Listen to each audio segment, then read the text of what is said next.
कुछ ना कुछ मजाक, मतलब तुम्हें हमेशा ना कंट्रोवर्शियल टॉपिक चाहिए। हाय गाइस, मेरा नाम है ईशान रस्तोगीर, आप देख रहे हैं एपेक्स सप्लीमेंट्स। तो आज एक बहुत ही इंटरेस्टिंग टॉपिक, कई बार मेरे पास वीडियो पे भी रिक्वेस्ट आई है कमेंट सेक्शन में कि सर HGH सोमाट्रोपिन पे बना दीजिए वीडियो। तो ये मैंने 2 पेज का पूरा इन्फॉर्मेशन आपके लिए गैदर करा है। तो शुरू करने से पहले मैं बता देना चाहता हूँ कि मैं एक डॉक्टर नहीं हूँ।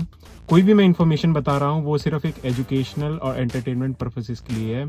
कुछ भी गलत ना करिए और अपनी कंट्री का लॉ देखिए। वैसे तो मैं इंडिया कॉन्टिनेंट के लिए बना रहा हूँ, इंडियन सब कॉन्टिनेंट के लिए बना रहा हूँ, लेकिन फिर भी अपनी डॉक्टर से सलाह लीजिए। जो डोजेज है क्या है, कुछ भी बताता हूँ बिल्कुल सिर्फ एजुकेशन पर्पसेस के लिए और कुछ भी नहीं। तो बात कर लेते हैं HGH सोमाट्रोपिन की। तो सबसे पहले ये बेसिकली हिस्ट्री इसकी जान लेते हैं। तो सबसे पहले ये 1985 में सिंथेटिकली मैन्युफैक्चर होना शुरू गया था, जब रिकॉम्बिनेंट टेक्नोलॉजी आ गई थी कि जिससे सिंथेटिकली ये ड्रग बनना शुरू हो गया। तो जो इसका यूजेस था वो बेसिकली मेडिकल पर्पसेस के लिए करा गया था। जो कुछ HIV पेशेंट्स होते हैं उनमें मसल वेस्टेज को प्रिवेंट करने के लिए, और बेसिकली एड्स जिनको हो रखा होता है, और टर्नर सिंड्रोम्स होता है, डॉर्फिज्म होता है, जिन बच्चों की हाइट कम रह जाती है, तो उनको ट्रीट करने के लिए यूज़ करा गया था। लेकिन ये फिर कुछ टाइम बाद बॉडी बिल्डिंग में काफ़ी प्रेवलेंट हो गया और हो रहा है। और इंडिया में करीब मैं 4-5 सालों से इसका नाम सुन रहा हूँ। तो अब ये काफ़ी इंडिया में यूज़ करा जा रहा है, और हर दूसरा बंदा ये पूछता है कि भैया HGH चाहिए, HGH चला लूँ क्या। तो बात कर लेते हैं। तो ये नेचुरल बॉडी जनरेटिंग पेप्टाइड होता है, जो हमारी बॉडी में भी जनरेट होता है, और हम इसको सिंथेटिकली भी लेते हैं। लेकिन सिंथेटिकली जो डोजेज होती है वो काफ़ी हाई होती है। बॉडी में जो जनरेट होता है वो बहुत ही शॉर्ट पल्स और बहुत ही कम क्वांटिटी में होता है। तो बेसिकली ये पिट्यूटरी ग्लैंड से स्टिमुलेट होकर ये हार्मोन आपकी बॉडी में जनरेट होता है। और जो इम्पैक्ट होता है, जो HGH कैसे जनरेट होता है, तो वो आपकी कई फैक्टर्स पे डिपेंड करता है। आपकी एज पे डिपेंड करता है, आपकी स्लीप पे डिपेंड करता है, आपकी डाइट पे डिपेंड करता है, आपकी एक्सरसाइज पे डिपेंड करता है, और कई एनवायरमेंटल फैक्टर्स होते हैं। आप साइकोलॉजिकली किस स्टेट में हो उस पर भी डिपेंड करता है। तो जो उसकी हाफ लाइफ होती है वो बहुत ही शॉर्ट होती है, कि वो बॉडी में कितना एक कंप्लीट सर्कुलेशन लेता है, जिसे हम हाफ लाइफ कहते हैं। तो वो होती है 10 to 20 मिनट्स। लेकिन जो आर्टिफिशियल वाला होता है, जो हम सिंथेटिकली इंजेक्ट करते हैं, उसकी होती है 4 से 5 घंटे। अब एक पर्टिकुलर डोजेज के बाद ये क्या होता है कि जैसे अगर आप हायर डोजेज पे जाते हो, तो जो लिवर होता है उसमें IGF-1, एक इंसुलिन ग्रोथ फैक्टर 1 हार्मोन भी जनरेट होता है। उसकी वजह से आपको रिजल्ट्स दिखते हैं, ग्रोथ दिखती है आपके अंदर। तो जो हमारी मसल्स होती हैं वो IGF को रिस्पॉन्ड करती है, और जब IGF को रिस्पॉन्ड करती है तो हम कहते हैं कि हमारी बॉडी में ग्रोथ आ रही है। अब बॉडी में ग्रोथ क्या आ रही है, ये हो सकता है कि आपकी चीक, टंग्स, नोज, जॉ लाइन ये बढ़ सकती है। तो एक तरीके से इसका हाई डोजेज में अब्यूज जब हम देखते हैं, तो ये लोग जो चौड़े हो जाते हैं, जिनका हाड़ बड़ा हो जाता है जो हम कहते हैं, तो वो देखा गया है। अब जो आर्टिफिशियल वाला होता है उसकी 4 से 5 घंटे की हाफ लाइफ होती है। ये एक FDA अप्रूव्ड ड्रग था। और सबसे बड़ी प्रॉब्लम इसमें क्या है कि इंडिया में तो हर चीज़ की आजकल काउंटरफिटिंग हो रही है। तो मैं वही है कि इसकी काउंटरफिटिंग बहुत है, और ज़्यादातर क्या करते हैं कि SCG मिलाकर दे देते हैं। तो SCG जो उसका फॉर्म फैक्टर होता है वो पाउडर, ड्राई पाउडर होता है, लाइफोलाइज्ड पाउडर होता है, और जब आप उसको बैक्टीरियोस्टैटिक में होते हैं तो बिल्कुल वैसा ही बनता है जैसे आपको एक नॉर्मल HCG जो 400-500 रुपये का, आई थिंक 5000 IU आता है, वो आ जाता है। तो प्रॉब्लम यही है। तो एक सिंपल टेस्ट होता है कि कोई भी प्रेगनेंसी टेस्ट किट ले लीजिए, 50 रुपये की, 100 रुपये की, जो भी आती है, और उस पर ये इसका सलाइन सोल्यूशन बनाकर, जो आपको एलिजिडली हार्मोन दिया गया है, ग्रोथ हार्मोन दिया गया है, उसको मिक्स करके उस पर रख दीजिए। अगर वो पॉजिटिव हो जाती है तो इसका आपको SCG ही चेपा गया है और कुछ नहीं है।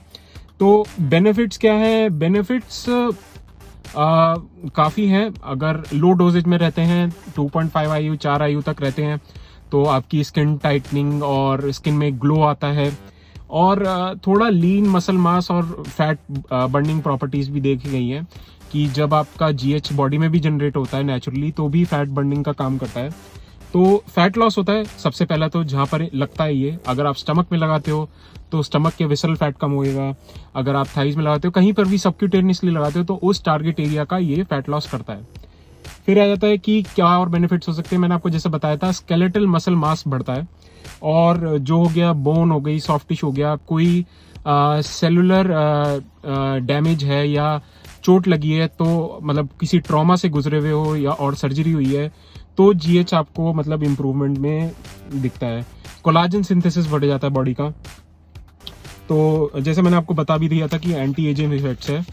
और अब बात कर लेते हैं कि साइड इफेक्ट्स क्या हैं। तो साइड इफेक्ट्स काफ़ी हैं, इतने नहीं है कि आप मतलब हवा बना रखा है वैसे तो उसकी, स्टेरॉइड से ये हो जाता है, स्टेरॉइड से वो हो जाता है।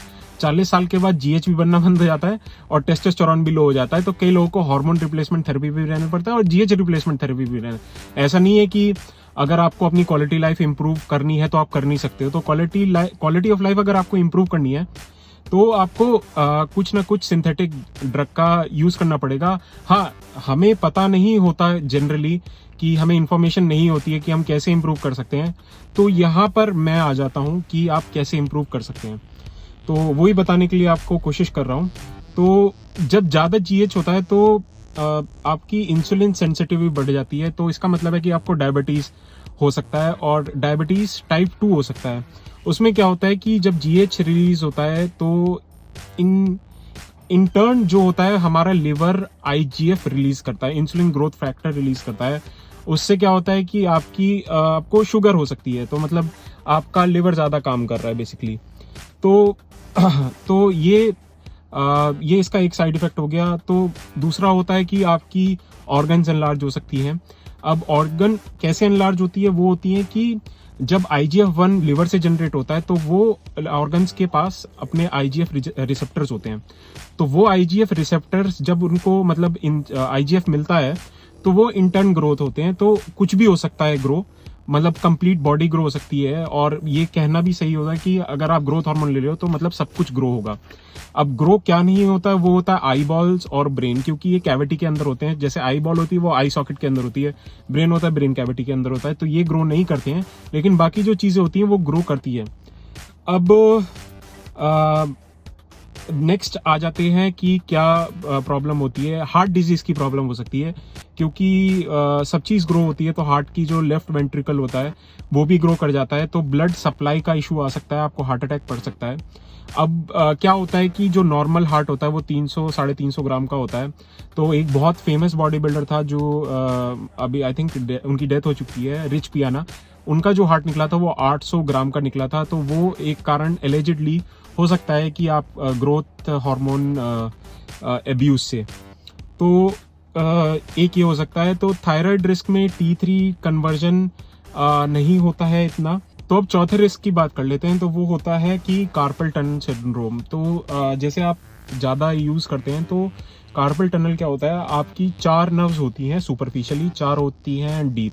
अब मैं भी डॉक्टर नहीं हूँ तो मेरे को भी इतना आइडिया नहीं है, लेकिन उसमें क्या होता है जब आप जीएच यूज़ करते हो तो एक तरीके की स्वेलिंग होती है, और जब स्वेलिंग होती है तो वो जो नर्व होती है, मीडियन नर्व, वो दब जाती है, तो आपकी ना नमनेस आ जाती है, इन पॉइंट्स में, एक्सट्रीमिटीज़ में नमनेस आ जाती है। तो वो भी एक इशू देखा गया है ग्रोथ हार्मोन के अब्यूज से। अब इसका मुकाबला एनाबॉलिक स्टेरॉइड से करें या ना करें, तो एनाबॉलिक स्टेरॉइड से मैं कहूँगा कि ना ही करें, क्योंकि एनाबॉलिक स्टेरॉइड जो हैं आपके करीब करीब ना होने में भी 50 साल से इस्तेमाल हो रहे हैं, और लोगों को पता है क्या क्या इफेक्ट है, क्या उसके साइड इफेक्ट्स हैं, कैसे हम उसको ट्रीट कर सकते हैं, तो सब कुछ पता है। तो एज कम्पेयर टू एनाबॉलिक, इसमें कोई भी आपका वर्टिलाइजेशन नहीं होता है, कोई बाल्डनेस नहीं आती है, कोई लिवर टॉक्सिसिटी नहीं है, कोई भी गायनोकोमास्टिया का इशू नहीं है, जो मैन बूब्स का मैंने एक वीडियो बनाया था, एक्ने नहीं आता है। तो मतलब एक तरीके से कह सकते हैं कि जिसका बजट है वो इसको बहुत ही बेकदरी से इस्तेमाल करता है। और देखा भी गया है कि जो सेलिब्रिटीज़ होते हैं और मतलब जो हमेशा एक अच्छा फिट दिखना चाहते हैं, वो ज़्यादातर जीएच साइकिल्स पे रहते हैं। अब बजट की मैंने आपसे बात करी, तो सबसे पहले बात कर लेते हैं बजट की इसकी। तो अराउंड 15 से 20 हज़ार रुपए के इनलाइन में ये कॉस्ट करता है 100 आयु में। ये आयुज में होता है, कई लोगों को पता नहीं होता है भैया ये इतने आयु ये इतने आयु है, तो मैं आपको बता देता हूँ। सिर्फ GH है वो आयुज में आता है जितनी मेरी नॉलेज है। बाकी GHRP6 हो गया या IGF हो गया, ये सब MGs में आते हैं या MCGs में आते हैं। IGF MCG में आता है क्योंकि वो बहुत महंगा एक प्रोडक्ट है।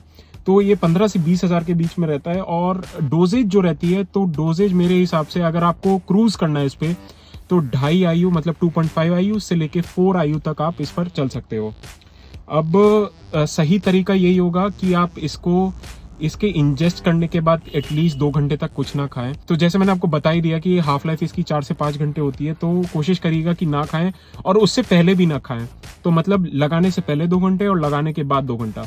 तो ये चीज़ एक ध्यान में रखने की है। और क्या कह सकते हैं, और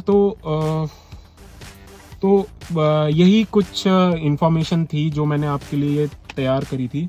और अगर आपको वीडियो पसंद आया हो तो प्लीज़ लाइक करें, शेयर करें वीडियो को। अगर चैनल को सब्सक्राइब नहीं करा है तो प्लीज़ सब्सक्राइब कर लीजिए, मेरे को मोटिवेशन मिलता है नेक्स्ट वीडियो बनाने के लिए।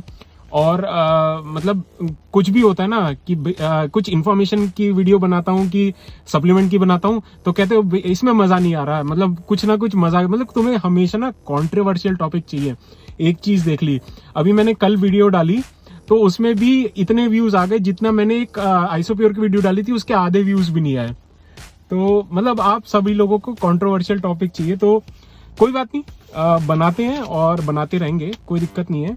हाँ, बस मेरी जो एडवाइस है वो एक मतलब एडवाइस की तरह ही लेना और स्ट्रिक्टली या बहुत ही सीरियसली मत यूज़ करना। तो आज के लिए इतना ही। थैंक यू, अगली वीडियो में मिलते हैं, बाय बाय।